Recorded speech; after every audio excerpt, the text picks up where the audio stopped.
My Generation by The Who, 1965, off their debut The Who LP. Yeah, I did one of these some months back, but I had a channel viewer tell me how bad he thought it was, and I kind of had to agree with him. So I thought I'd do another one of these and hopefully do a little bit better job, especially on this solo. So tutorial video on My Generation take 2 here on this 1964 Rickenbacker Model 1998, which is the same model guitar of the same year that Pete Townshend used to record this song. Now, my understanding is on the LP, he dropped the guitar an entire step and played it that way. But listen, nobody wants to detune their guitar for one song, right? While you're messing around in your basement or whatever. Unless you're doing a gig or something, you could switch out guitars for one that's detuned. But so what I do is I configured this just using standard tuning, and I think it gets reasonably close to what Townshend's doing on the LP. So let's just jump right in here. I want to make sure my guitar is tuned midway through. It seems like I kind of lost my tuning a little bit. Actually, it sounds okay. So yeah, let's just jump right in here. And the way I do this is we're going to start out here on a G chord.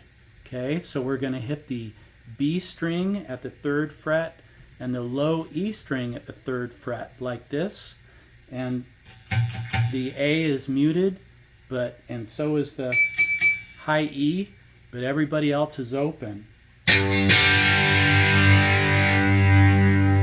you get that wonderful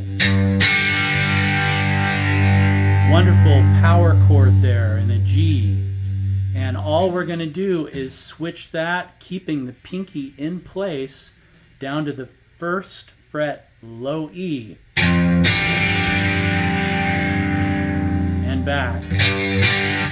And then we just play that iconic rhythm, 1 2 1 2 1 2 1 2.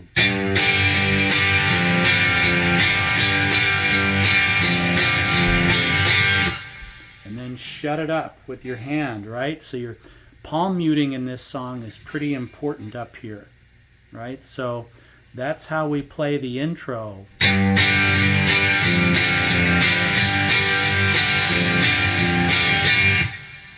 Now, what I like to do when I'm playing it just solo guitar is to kind of simulate a little bit Entwistle's, fabulous bass line throughout this song. And all I do there is just do some palm muting up here, and I'm going to go from 3rd fret to 1st fret. Something like that, right?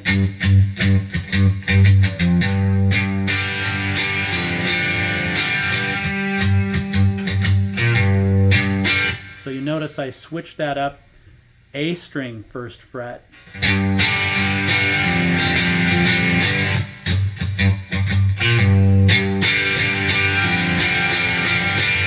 And on this song, give yourself permission to frickin' hit this thing, right? Play it with a little anger and a little intensity. It's a lot more fun. Right? Just let it go. So that's kind of how I do the verses, right? All right, now I'm going to show you how we culminate the verse and take it into the chorus. We're just going to shift up G chords. Really, cool Pete Townshend-esque thing to do. So we go from this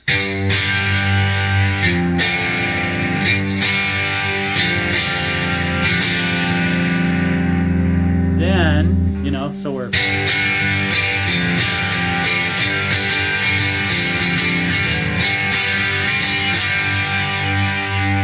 So what we're doing there is we shift from this G position into this one. What? Let's see, hold on a minute. There we go. So you're going to start by splitting, you know, low E third, high E third. Then we're going to pull off the high E and come here, first fret, B string. And then you're going to bring your pinky back in B string third.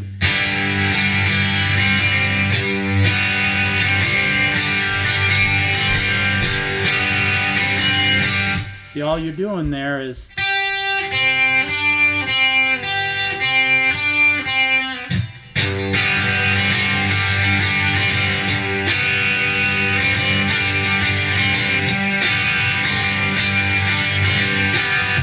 and then shut it up, right?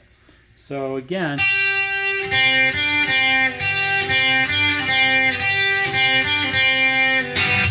and then shut it up. And then while you're doing the bass, sneak your pinky back down on the B string third, right? So you kind of do two things at once there. You're doing the bass line to bring you back into the verse. And while you do that, you've snuck your pinky off the high E third to the B string third. And then you...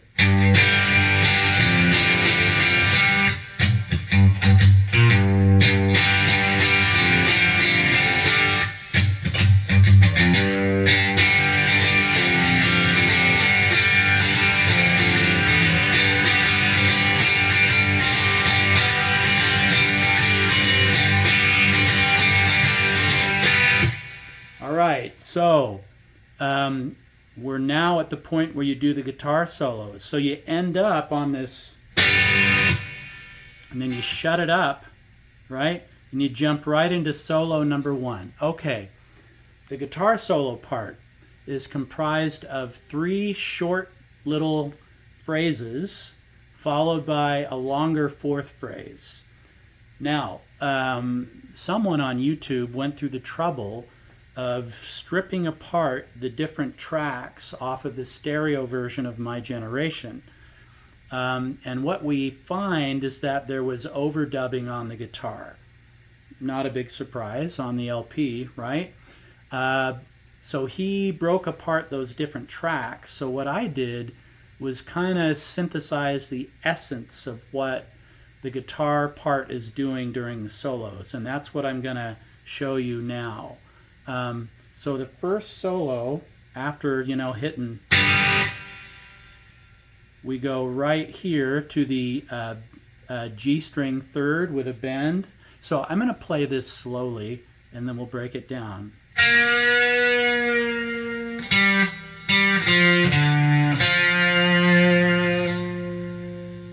So here we are, we're bending the G string at the third. Then you're coming right here to the 5th fret D, down to the 3rd, now the 5th fret A, back to the 3rd at the D, with a little vibrato, and then you jump right back into the,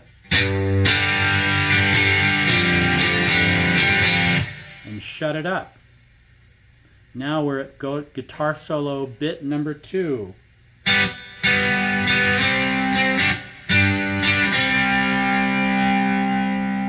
Okay, so what we're doing there, we're at the 4th fret G string, 5th fret D string, and we're only focusing here, so you're not playing the outer duo strings on either side. We're just playing the D and the G.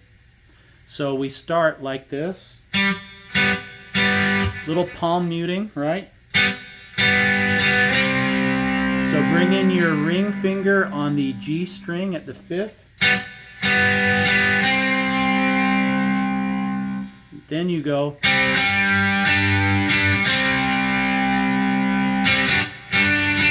You can make that nice and staccato-y if you like.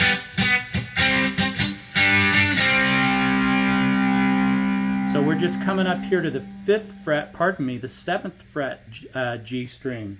And pulling off. So here's that solo again.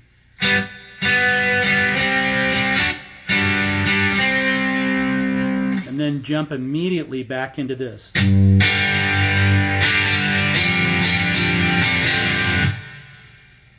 So notice I don't just go straight into it. I do kind of a one. Boom, ba-boom, boom, ba-boom, ba-boom.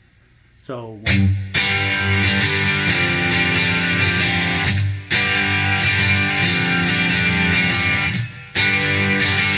So notice I've got that silent beat on the front end. Does that on the record too, but it gives a really nice extra, a little oomph to what you're playing. Okay, guitar solo riff number 3. We go like this.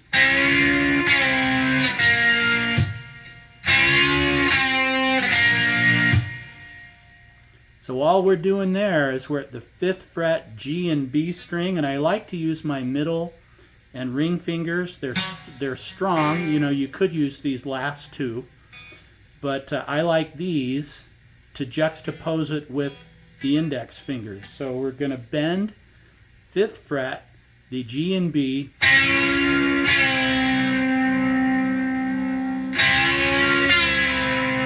down to the 3rd fret and shut it up. Then do it again. Whoops. Then here again. All right, now we're at guitar solo part number 4.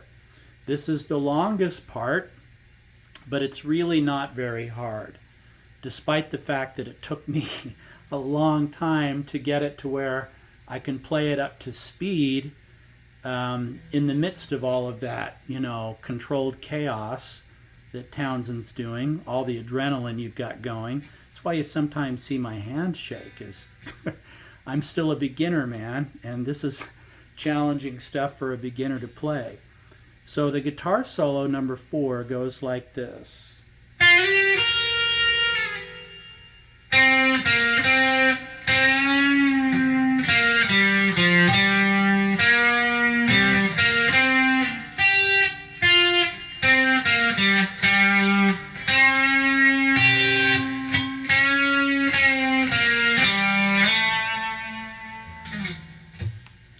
Okay, so what do we do there? We slide. We're going to slide from the B string 6 to 8. Quickly catch the high E at the 6. Then bring it down here to the 5th fret G. To the 3rd. Then bend it.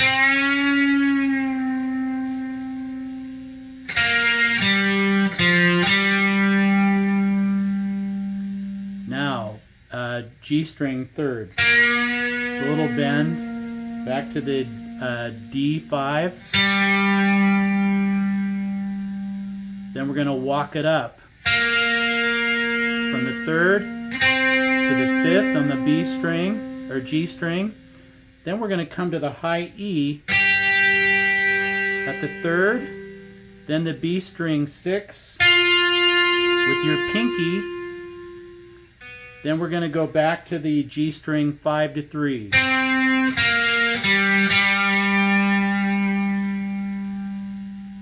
Now, back to the 5th fret G string with a bend. Catch the high E at the 3.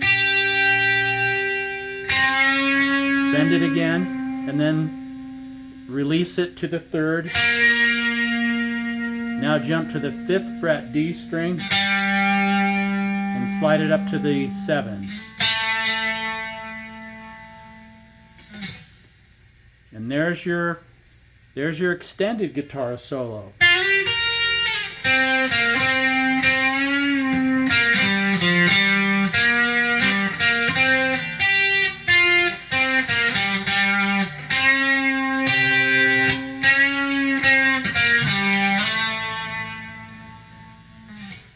Okay, now we're down here to the chord shift in the song. So we go to the A position. So you're in the A shape with your index finger on the D, G, and B, and you're going to come down and accent at the low E string with your middle finger, with the open A string running really hot.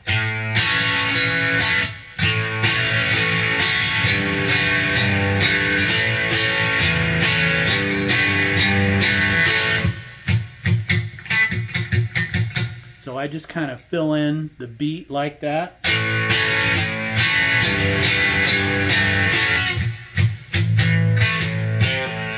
So there you can kind of do a little play off the open A string with some palm muting.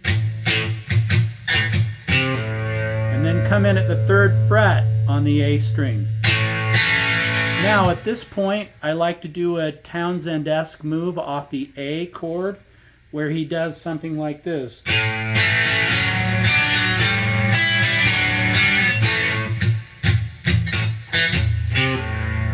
So all you're doing there is you're starting at the A.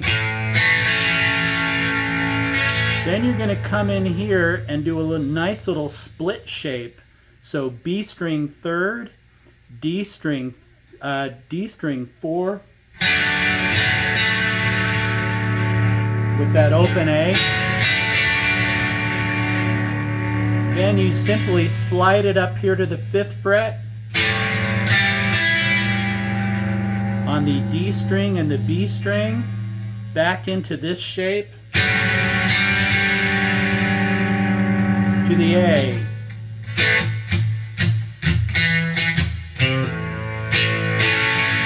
Then he finishes out the phrase like this.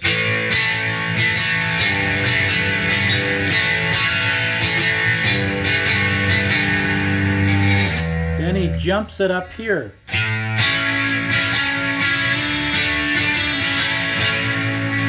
So here we're at the 5th fret B, 6th fret G, 7th fret D string with a hot open A. Then we're just going to sneak in our pinky here at the 7th fret G string.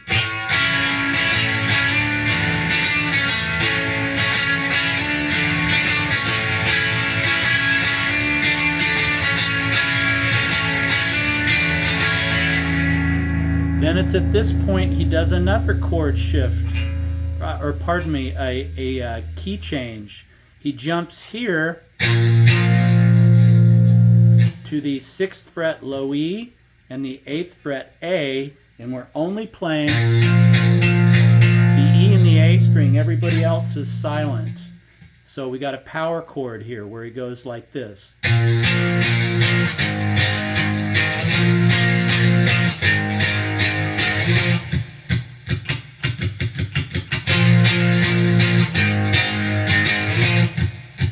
Now this 3rd time through he does an R and B thing, and let's see if I can do it because it's a big reach.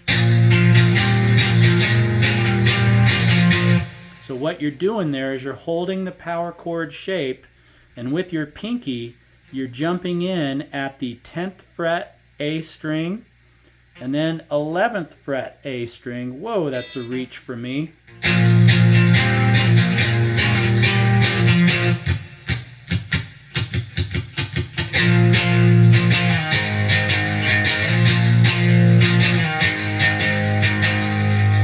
And then we end off the phrase by playing those chords in the bar shape. And all we're doing is moving the pinky off the D string to the G string there.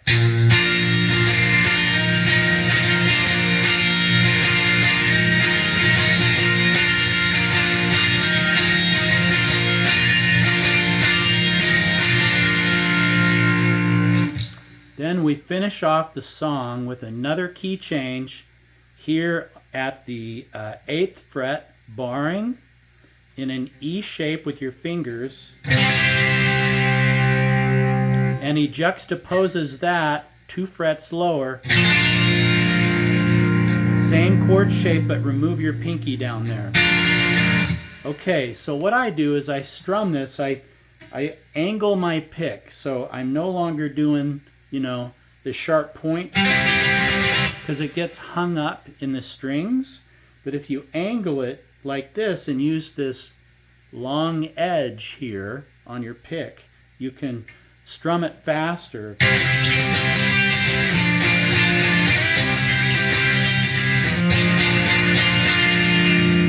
Right?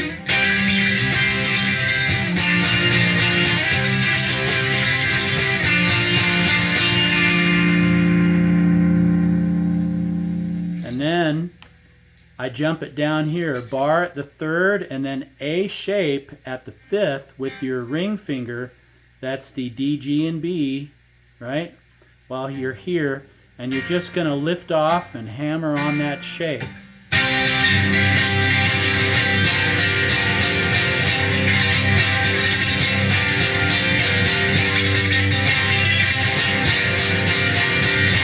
And then you can do some, you know,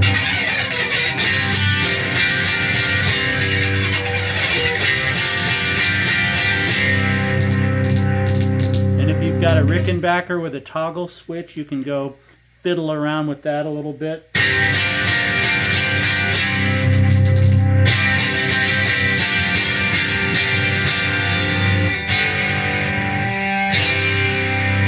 And then I like to end it off down there in a C chord, but with the low E in the bass. Powerful chord, right? So this is where on the stereo LP, you know, where they're doing, you know, there's a sudden real increase in volume and feedback, and you've got overdubbing of guitar stuff. It's really cool. But if you're a single guitar, you know, you just kind of do the best you can in these shapes.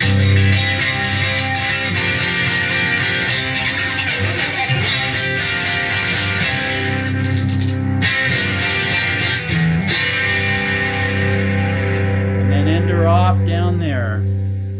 Okay, man, that's the best I can do on My Generation. Keep playing the hoop.